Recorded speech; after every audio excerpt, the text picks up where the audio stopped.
anyị na-ayọba ofu ihe ka imeela anyị ebele ka anyị nwanne anyị nwoke iji ebulu ije ọma ka o rute ebe ahụ nke onye ebe kacha mma ka ọ nọ n'ụwa. O soro ndị anyị jiri udo wee malụ n'Umuochi, o soro ndị anyị jiri ihe ọma wee malụ n'Umuochi. Ọ naghị anọ ebe a na-ese okwu, ọ naghị anọ ebe a na-akọ nkụkọ, ọ naghị anọ ebe a na-eme ajọ ihe ọbụla. Maka o si masị gị mgbe kpọrọ ya, anyị na-arịọ onye nsọ dị ebele meela anyị ebele kwuo onye ebele ka o ruo n'ebe ahụ ngwere na nkwa Paradise mee karịa ka anyị si rịọ site na Jizọs Kraịst bụ onye nwe anyị. Nna anyị nọ n'eluigwe,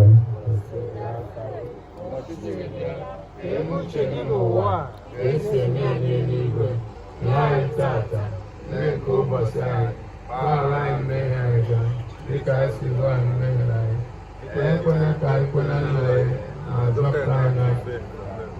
Ekene Maria, jupụtara na gracia, Osebụwa nwere gị, ịdị ngọzi n'etiti igboro niile, ọ ga-adị ngọzi nwa afọ Jesu.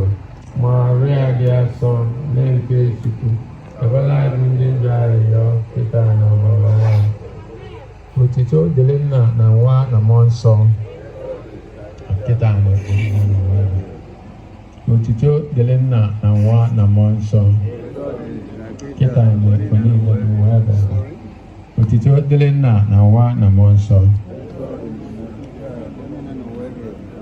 Anyị agbaba na nchedo gị, nne nke Chukwu dị asọ, enenikwana arịrịọ anyị na ebe mkpa na-akpa anyị, ma na-azọkwa anyị ihe abụ na ihe dị egwu. Biko Virgin dị otito na ngọzi.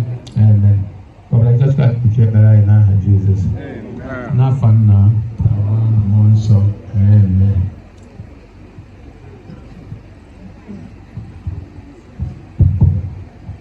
Praise the Lord. Otito dịrị Jesu Kristi. Biko itinye obere okwu ha anyị bịara today. Onwe na amaghị ha bịara. Mana ebe na-ekwu agwaje bụ ama refer to akwamozu anyị meburu n'ụka gara na sometimes the last akwamozu anyị mere. Ana m arịọ onye Umuochi ọbụla ka ụdị ihe mere mgbe ahụ hapụ irepiti onwe, because ọ na-abụ abịakwa na a na-eme burial. Some people will not even make a move na a na-atụ ụtụ na mmadụ ibe nwụnarịrị, onye ọbụla ejide ego mgbe o rukwe na-agbakọ na tebụl abịa na-azọ mmanya na-azọ ihe oriri. Eji m this opportunity arịọ ndị ọbụla na-anakọta ego na ụmụnne ọbụla, onye ọbụla anatara ego echide afa ya, edecha akwa ahụ na-asọbmiti ego na-asọbmiti afa, so that when you don't pay, when I look at this thing happen for also don't register before she got to fall out of the place. Ịma na ị ga-participate na eluzuru nwanne gị n'Umuochi, ịhapụ iwepụta ego ụfọdụ na-eji egolu kaikai rụọ bịa ma ọ dịsị wee kwụọ na nwanne ewu ijide ọbụla ego mmadụ na-abụba eji ama nwezi ego a ga-eji ihe presentation ebekwa akwụpụta na-azọ ihe. So that thing mekwe again, nna ayọ biko ndị ọbụla onye wetekwara ego ọ nakọta ji idepụta afa ndị tụrụ ego ahụ not receive it. I am not receive iwetekwa eye ya anenekwa ini tupu ekwe na canopy you know. Even ọjị aghara you not touch it.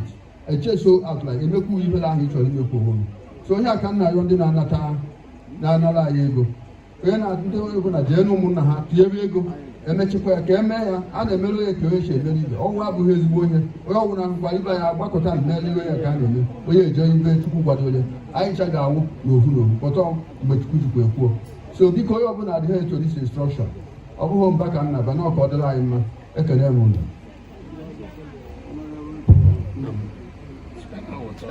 Biko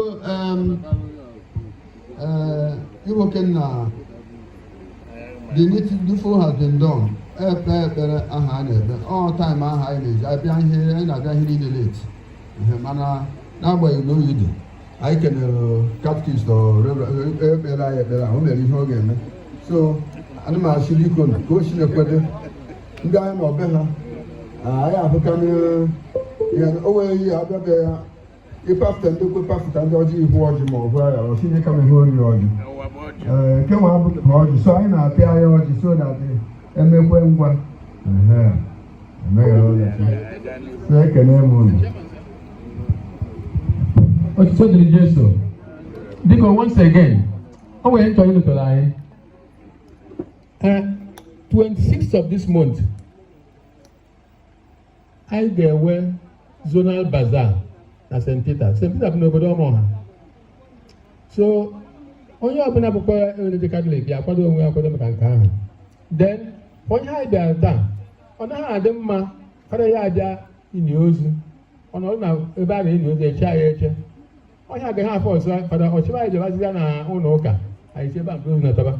So, for that guy, about 10 o'clock sharp. Oh, man, I got that is a burial. Oh, now 9 o'clock. You saw home for the no father way better. Or the happy. You say, oh, on a phone number that or Nanayaman doesn't wake up. It's not done, you know. Now, I could imagine me in the morning. I say, what provision for father to wake up? Oh, can never around 6 o'clock. So, it's 10 o'clock. I got never. And let me see him own of whoever. On a man, I see woman and I. They were in a window, the same thing. On the edge, I one. CMO 500 Kainato, no, you are 2,000 naira. So, I don't know what you would say. On the TV, remember that. I'm again. People come love you, don't know you paragraph. Send a balance page where you can undergo. Amen. Thank you very much.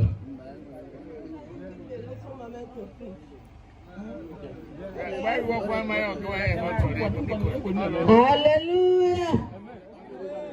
Amokwe, praise the Lord. In the Enugu State, praise the Lord. All the Igbo people, praise the Lord. Amen. If you know you love God, say hallelujah. Hallelujah. If you know you belong to heaven, say hallelujah. Hallelujah. Everybody say amen. Amen. Let us preach a little. Hallelujah. Chineke biko wanodo. Lord, take control, O Lord God. Lord, speak to all of us. Father, we want to hear your word. Make today a remarkable day. Even those of them that are sick, may they be healed. So that they will never forget the night of today. The night we spent in the name of our beloved brother, Donatus Chikezie. That way, man, he will go the honor. He will go on. Bido go body. Bido na putawa na nrenga. Bido na putawa na nsogbu. Bido tuzibele ndị mmadụ aka. Ihe kwesịrị ka ha mee. Jiri aka okwu okwu a n'aha Jizọs. Amen. Let us clap our hands. Kakika Chineke aka. Hallelujah. Amen. I believe everybody understands Igbo language.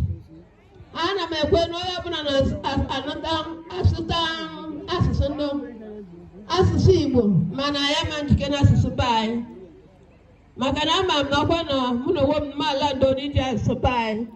So many of us will not understand it. Isiokwu m wee bụrụ site n'ihe mere n'akwụkwọ nsọ. Site n'ihe mere n'akwụkwọ nsọ. Igwe akwụkwọ Luke chapter 16. Ịhụ ya. Otu ọgaranya n'ebe ahụ. Ọgaranya Baịbụl gbara ama na ọ na-echeji efe ya mgbe ọbụla.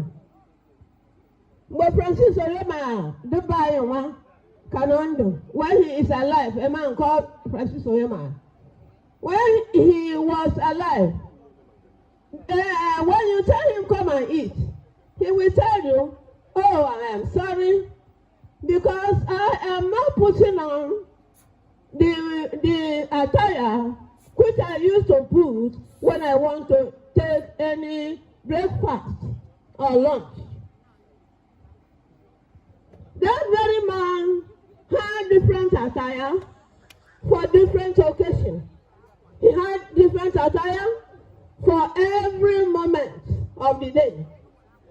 The Bible made us to understand that every time there is feasting in his compound, in his palace there is feasting. And Bodindo, not dinner beer, dinner beer, Mbenine, Kane Bodindo, Agumaya, as she rice, as she food, anybody this eating, Kane Shogawa. And then, I open an hour. Man, I will to work anywhere, call her, and I call Lazarus. Oh, no, Bible says no, a gate. Oh, no. This wicked man, after him, I believe him never know when God bless them in such a way that they don't understand that they carry such amount of money. They may even as well become what? Pampers. Yeah, Iboya, Imakwaloyambo, in a good woman, so much again. In the baby here, this is done. The one who was a warrior in him and Oya. Lazarus walk with God, him and Agony, no young. Oh, I told him a man on a river. I told him I'm on a young. I told him I'm on a woman. Young lady and I man. Bible bomb and everything. Let's just wait for us away. Amen. Let's just wait for us away. Making well, Lazarus died what? First. Okay. There was a story that the Lord is taking my heart to. That incident took place in Aba, where one pregnant woman was unable to deliver. In other words, she's supposed to be what?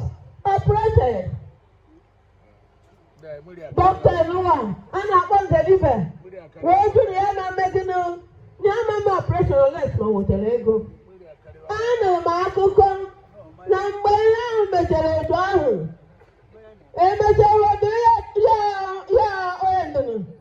that's the one man I walk and what is the bread?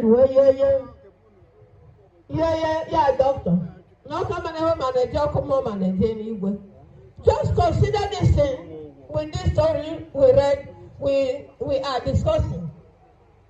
But when it came when everyone wanted Christmas, everywhere. But when it came when and then did you have a man trying my Makune and I did your home and then did you have on the Kumuna, why not? And then Papa, shall you did your work where our brother is? It's someone under neglect, Munaha. Very empire. None the vice nor devil. So, are we getting ourselves prepared for the coming of this God? Who knows when you will be called? Who knows? Do I know when I will be called? I'm a humble shogunga bomb. Good woman, I'm a humble shogunga bomb. We're supposed to get ourselves ready. Not minding how the state is. Not minding lack of money, not minding cost of food. Let us all get ourselves what? Ready. Let us all get ourselves ready. Consider the people at your side. Consider how I come and get up. Uncle, you know where the matter him. Uncle, you can. Uncle, you can't. Uncle, you make a car, no man calls up. Uncle, can you get in us on the bed? No, no,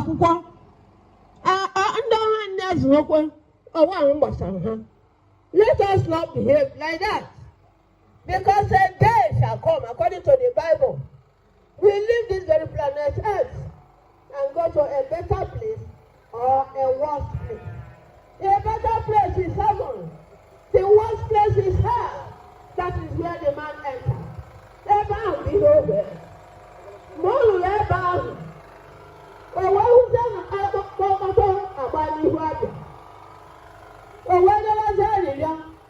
Abraham and the whole oh, yeah, neglect. Kasika Lazarus. Yeah, Metumbala Oji, the other party and Domina. I do mean I do them. Probably as he is. Come on, see, what you have at them. Because go where man. See, Obuna, oh, now we are one. Show her Benetta. Oh, shall wa. Nakana, look at God. Look one. Then I say, that we cannot pass from our place to your own place, and you cannot cross from that place to our own place. The man pleaded again, and I said, brother, please, Lazarus to go back and tell my brothers. And then the man said, oh, there are other preachers, there are other prophets. Telling people about the good news. Now, what the one that might be able to tell you? No, warrior. No, Maga, oh, what they will go. Now, I'm the one anymore. Bible say, when I can see it. Bible is sorry. How our brother got himself prepared. More who wrote the letter will go away anywhere. Over truth. Over an accident. The Lord told me 2 months ago that Udi and the God, Ghana. Udi and the God. No Ghana. I'm a Udi and the God come. Chineke from no Ghana. No, do not. Let us all get ourselves prepared. Get yourself prepared. No matter the amount of money you have, no matter your academic pursuit, no matter whatever you think you are, get yourself prepared. He must come. He's gonna come. He's coming the second time. The man pleaded and pleaded and pleaded, he could not. His prayer requests are not what? Granted.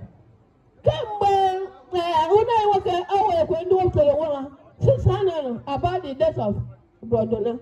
No, foul. No, Makariwa. Because he had gone. But the one that's now called Mune, I was happy. Mad that he made it. Amen.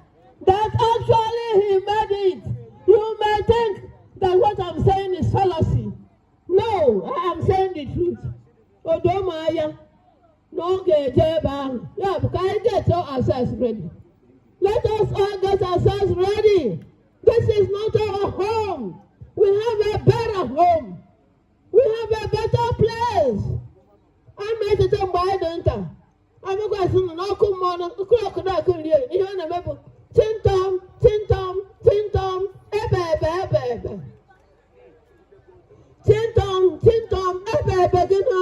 ebe. Yeah, but no one can buy a man. I call machine and Africa. If we go, no harito. No harito. I don't go and say, no one even when any will rest go away. Rice. It better some be a daily life. Rice and making yeah. Rice and the most issue. When I went Bible school, they made us understand that there we are going to eat. We are going to dine there. Amen. So everyone can come out them. Take away no one away him. I agree, Nevan. Man, now, quality, but also. He may go, he may go, man, but perfect what? Rest. So when I say, Umuochi, Amokwe, arise. Kunienu, so Chineke unu. Kunienu, so Chineke unu. Oh, when did a battle of Mama salvation of Amokwe people? This Umuochi must know there's a living God. Ekwene ko man, man of a living God in a negative form. Come and Maria in a positive form. Chineke Edoma. Amen. Oh, you know the world now, Jesus. onye etimụla na agbagwokwa ị ga na-arahụ ụlọ ọhụma dịka ụmụaka n'aha Jizọs. Chineke kachasị ihe niile elu, ama how many of us that is deciding to live for him. Is deciding to live for him. Ka anyị ghara ịnụ okwu amaka.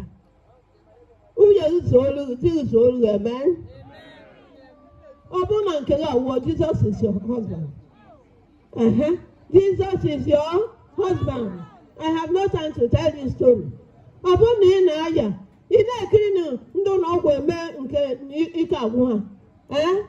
Continue to trust God. Bido bụrụ onwe gị mma. Aga m adị mma. Unu sikwa n'owekwohụ eyi ị chọwa Chineke maka na o nwere n'ebe Chineke nọ. Let us all seek for God. N'ebe a ihe na-enụwa gị ka Chineke kpughe m na bank ga-adị ebe a. And definitely it must be. Definitely it must be. The time shall come. My prayer is that it will not take long. Báyìí wọn àdúgbò Abúlé Township. Amen. Iwu na nwa alụkọrọ siri báyìí, anyị enwere megịnụ, anyị anatawa ego tiere n'akpa. Ka onye ọbụla jiri nwa ga-esi owo ya free card, jikere onwe papa ga-abịa. Ọnwa ụgwọ nshi enwe nkwenye nọ na-eme. Ọnwa ụgwọ nshi wetara ekwe ga-erie.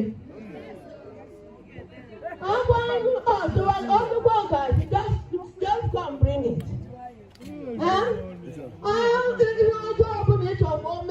Family man. This type of thing they do now. One of my friends,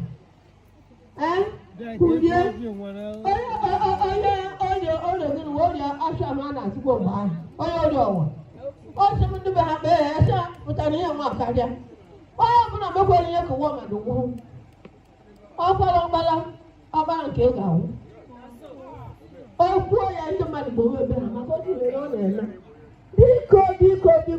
Biko be yourself, amen. Owe ụzọ olu nwa m na-ezikwa ojisi ya eze one nke a bụ ije ozi m ya eze oho jee mụọ ọrụ, jee mụọ afịa, jee mụọ ọkụkọ. Yes, jee mụọ ezi. Yes, nnukwu ebe ahụ ị ga-amụta ihu ibe ego dị. So ihe ahụ niile ego dị ya. Idezi asọrọ ka ugbo ihu na ego dị ya. Amen. So biko enweghị eze onyekwa ochi. Gwakwa ya ka ọ ga-abụ na ọbara ya ga-adị n'isi. Nwanne wetu aka Chineke ekweme ya ka ọ bụrụ ozi. A na-ezikwa n'Enugu. A na-ezikwa n'Umuochibinagu. A na-ezikwa ebe ọbụla. So, mgbe onwe ị mechara ya, imekwa isi onwe ọkwanye ndị ka eme, na ị nachara ngo ijebe onye ndụ jekwa ihe mgbe ichekwa ihe a Chineke si na ọ ga-emeghe omeghe. You become a vagabond or you die.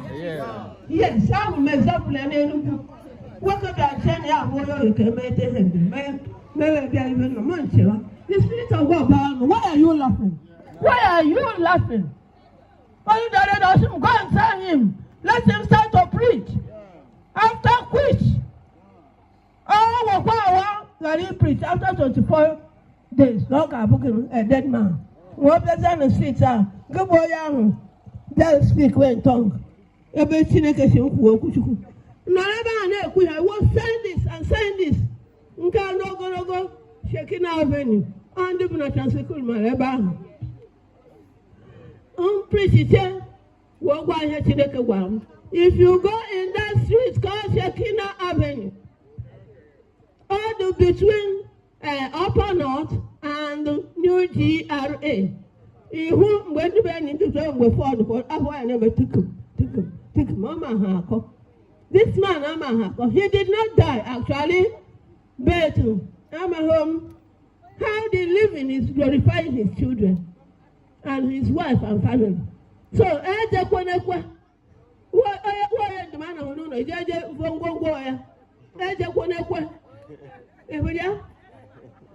don't see that case in Mujana, why, no, Galaga. Hashima Kagel, almost a game at a coach, worship. Madam, how about anything I can see? How was in Hagabia? Man, how here will he keep you? See why again. Yeah, Jane will see him. Ye ne ko madenshi. Ye je ne ko toma. Ye je ne ko toma de. Oje ku toma de. Oko become just like that man. He will become just like that man. Oh, yeah, who quarry on it? Foolishly.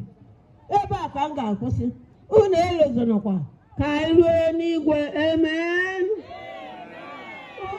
Una nimba joy. Shika ba. Shika ba. Obe kwa shira asina kwa me kwa ni ise kwa. Oh? Una nimba. Sha ba ka. Oga ba. And then me ya. Ebe a ka anyị na-ejedebe ọ ga-adịrị anyị mma n'aha Jizọs. Oyibo obodo ịbụ na ọ ga-adịrị gị mma for coming to do what?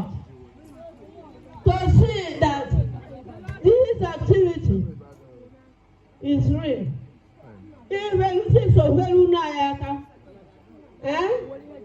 he may be here. But no, you put your call here. How can I do it now here? Oh, you can never, you will not see me. But thank you for allowing me. Thank you very much. Thank you very much. But call me out of them. So shall it be to every one of us in Jesus' name. Amen. Hallelujah. Amen.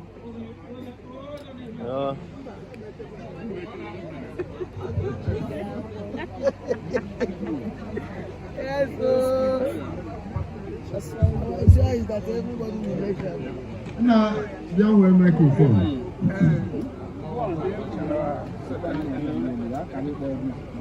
Come and take your micro, please.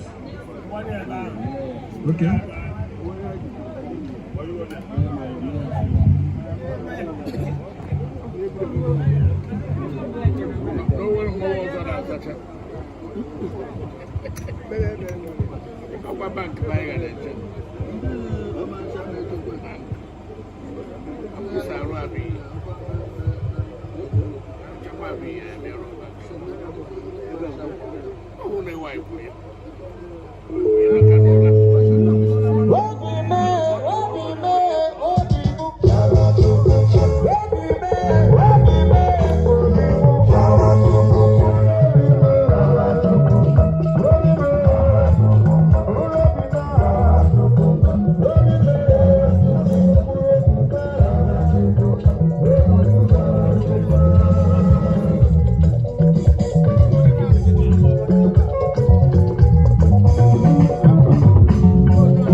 Thank you for joining us.